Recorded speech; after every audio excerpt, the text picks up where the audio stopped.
खासी लंबी है, जिन्हें महावीर चक्र, वीर चक्र, कीर्ति चक्र, शौर्य चक्र से नवाजा गया। आजादी के बाद पहली बार 2 गोरखा अफसरों ने तरक्कियों की सारी पुरानी हदों को पार करते हुए लेफ्टिनेंट जनरल के ओहदे पर पहुंचने में कामयाबी हासिल की। ये हैं लेफ्टिनेंट जनरल शक्ति गुरुंग, पीवीएसएम, यूवाईएसएम, एवीएसएम, वीएसएम, जो कि बाद में सेना सचिव के ओहदे से सेवानिवृत्त हुए, और लेफ्टिनेंट जनरल राम सिंह प्रधान, एवीएसएम, एसएम, वीएसएम, दूसरे और गोरखा अफसर हैं जो कि इस आला मुकाम पर पहुंचे। और हमारे लिए फख्र की बात यह है कि आज का ये खूबसूरत गोरखा द्विशताब्दी महोत्सव भी इन्हीं 2 अफसरों की कोशिशों का नतीजा है। ये गोरखों की वफादारी और बहादुरी ही है कि जो उनके सीनों की खूबसूरती देश की सेना के नवाजे सैकड़ों मेडल्स ने बढ़ाई है।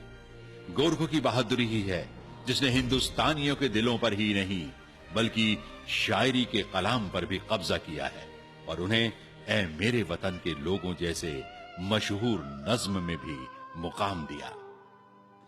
गोरखे नमक का कर्ज कभी न भूलने वाली कौम है। यही वजह है कि उनकी बहादुरी की दास्तानें हिंदुस्तान की हर जंग और यहां तक कि दहशत के खिलाफ जंग में भी मिल जाती हैं। हालांकि गोरखों के फौजी कारनामों की वजह से उन्हें सीमित कर दिया गया और वो ये कि गोरखे सिर्फ अच्छे फौजी या फिर गार्ड ही हो सकते हैं। इस सोच ने गोरखों की सलाहियतों पर पर्दा डाल दिया। यही वजह है कि आज भी जब गोरखा रेजिमेंट दुनिया भर में अंजाम दिए अपने तमाम जंगी और फौजी कारनामों के 200 साल मना रही है, तो भी गोरखा कौम अपनी वजूद को समाज के दोराहे पर पाती है।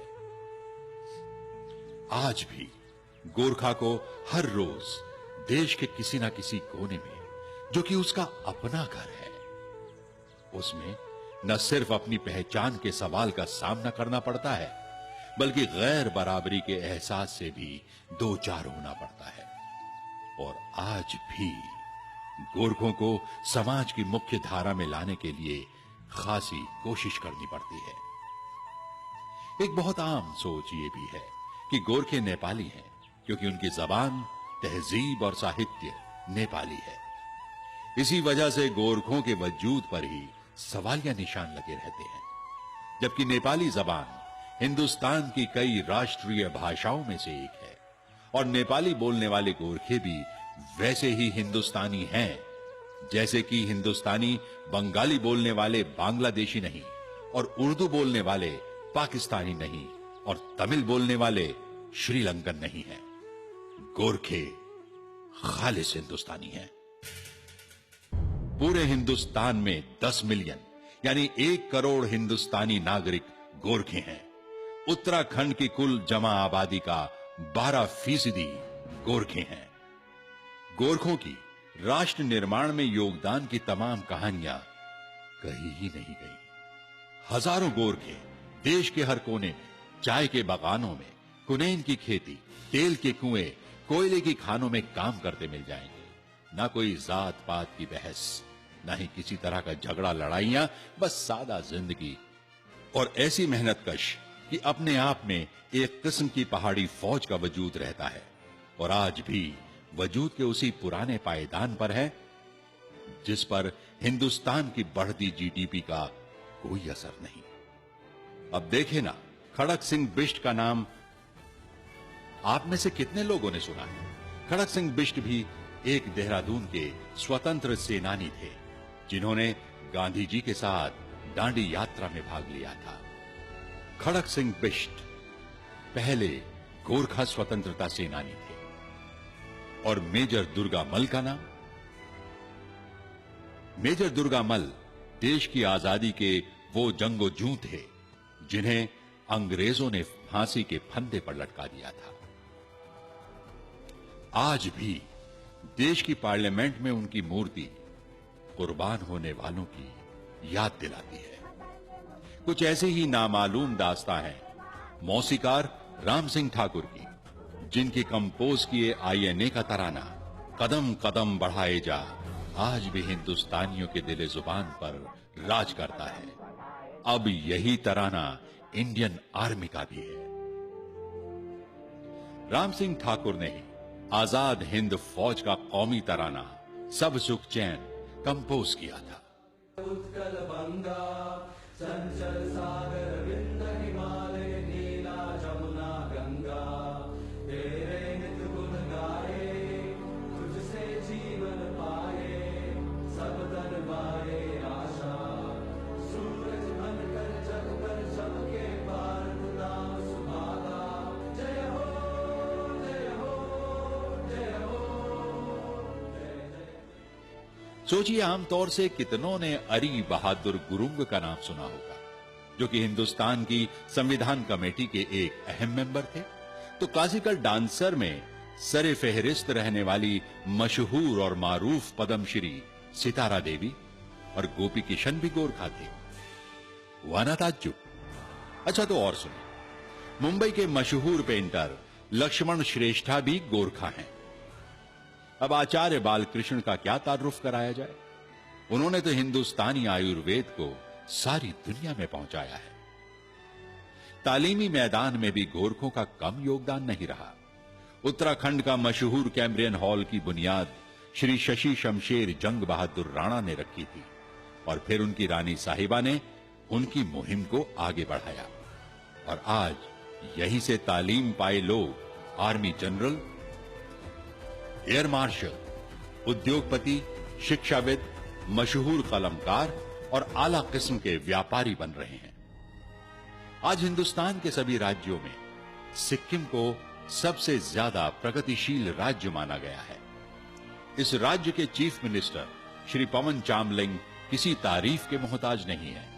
कुल 5 बार सिक्किम के चीफ मिनिस्टर रहे, और ये उनकी आला सोच ही है जिसने सिक्किम सूबे को आज ये बेहतरीन मुकाम दिलाया है। समस्या चाहिँ राम्रो शिक्षकहरूको कमी छ। गोरखा टेरिटोरियल एडमिनिस्ट्रेशन के चीफ एग्जीक्यूटिव जनाब बिमल गुरुंग हैं, जो कि दार्जिलिंग में गोरखों की ख्वाहिशों को परवान चढ़ाने के लिए मेहनतकश हैं। आज जो इतना दिन का बाद में हम लोग बातचीत हुआ, और हमारा एमपी जैसे सालोले ने हमारा जो बात था वो स्पष्ट रूप से वहां पर रखा। हम लोग खुश हूं। और यहां अपने उत्तराखंड में भी गोरखे अपने नाम, नमक और निशान की खातिर राज्य की तरक्की के लिए हर वक्त कुर्बान हैं। 1976 तक देहरादून शहर भी 3-3 गोरखा रेजिमेंट्स का घर रहा है, और जो गोरखे यहां रिटायर हुए वो यहां के होके रह गए। यहां की मिट्टी इतनी भाई कि यहीं जमीन खरीदी और यहीं मकान बनाए, और उनकी अगली नस्ल भी उनके पद चिन्हों पर चल रही है। ये देहरादून ही है जहां गोरखों ने फुटबॉल को कुछ इस तरह अपनाया जैसे बतख पानी को अपनाती है। गोरखों के लिए फुटबॉल एक जंग की तरह है, वही फुर्ती भरे अंदाज जैसे कि जंग में होता है, मंजिले मकसूद हासिल करना।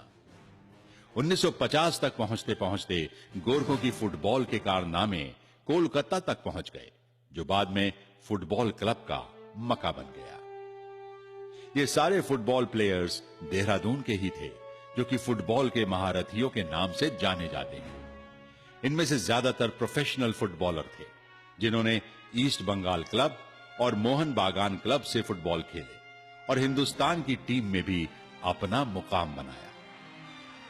इनमें से कई Asian Games, Commonwealth Games, Merdeka Cup, Durand Cup और यहां तक कि ओलंपिक गेम्स तक भी पहुंचे हैं।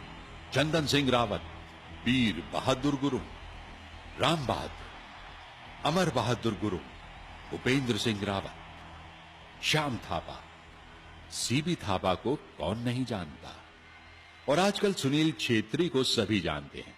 अपने फुटबॉल के माहिराना अंदाज की वजह से वो कितनी ही फुटबॉल चैंपियनशिप्स में हिंदुस्तान टीम का हिस्सा रहे।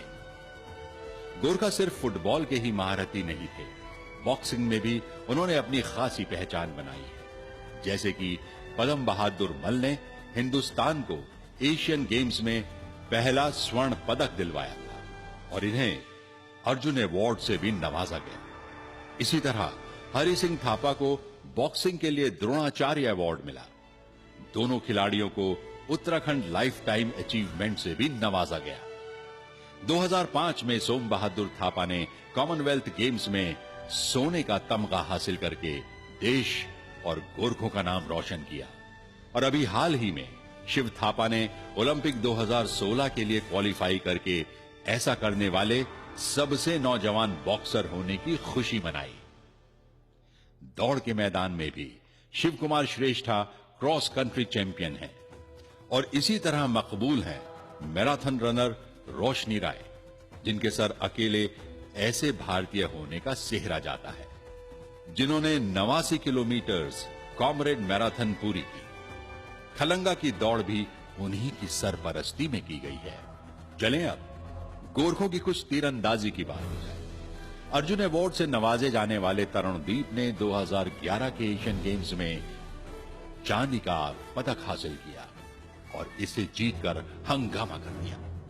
भरत छेत्री हॉकी के वो खिलाड़ी हैं जिन्होंने हिंदुस्तान को कैप्टन की हैसियत से कई जीतें दिलवाई। My name is Bharat Chhetri. I am from Darjeeling, 30 years old. I am the captain of Indian hockey team. और शार्प शूटर जीतू राय को कौन नहीं जानता है। गोरखों की जिंदगी में हवा का रुख बदलता हुआ नजर आ रहा।